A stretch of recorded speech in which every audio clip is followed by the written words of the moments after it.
Hey Blue Jays, I just want to review a couple of math problems that friends got tricked on. So these two problems are from our exit ticket yesterday. And I just want to remind you guys, whenever you're doing a Google form for math, you should always have a piece of paper and a pencil next to you so you can show your work. A lot of friends got tricked on this one as they didn't do any work. They just saw the number 30 here and the number 30 here and said they were equal to each other. But this number isn't 30, it is 30 tens. So I have to count out what 30 tens is equal to. The easiest way to do that is just to skip count by tens 30 times. Count with me. 10, 20, 30, 40, 50, 60, 70, 80, 90, 100, 110, 120, 130, 140, 150, 160, 170, 180, 190, 200, 210, 220, 230, 240, 250, 260, 270, 280, 290, 300. So we know that 30 tens is equal to 300. But I know that wasn't super efficient. That took a little bit of time. So a faster way to figure out what 30 tens is equal to is that we all know that 10 tens equals 100. And the number 30 has 3 tens. So 100, 200, 300.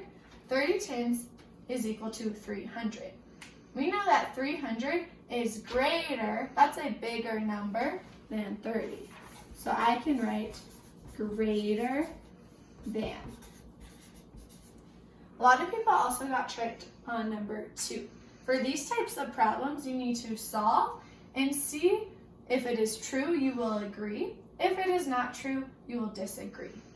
300 plus 60, I can just put those together, is 360. Notice how I'm showing my work. I solved before looking at this. I know that alligator eats the bigger number. So to compare numbers, first I look at the biggest place. The biggest place in these numbers is the hundreds place. They both have a 3. So now I need to move to the next smallest place, which is the tens place. 360 has a 6 in the tens place. 306 has a 0 in the tens place. 6 is bigger than 0.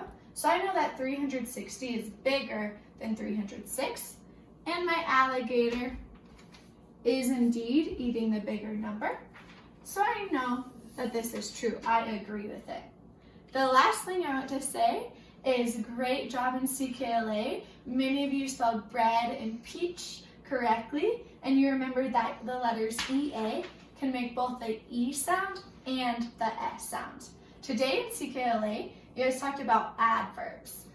Adverbs are words that describe verbs. It's easy to remember because the word verb is an adverb. In this sentence, the dog ran fast. The sentence is about a dog. Dog is our noun. It's a person, place, or thing. The verb in this sentence is ran. Ran is an action. And I remember an adverb is a word that describes the verb. So how did the dog run? The dog ran fast. Fast is describing the verb, so the adverb in this sentence is fast. Good job, Blue Jays. Good luck with everything.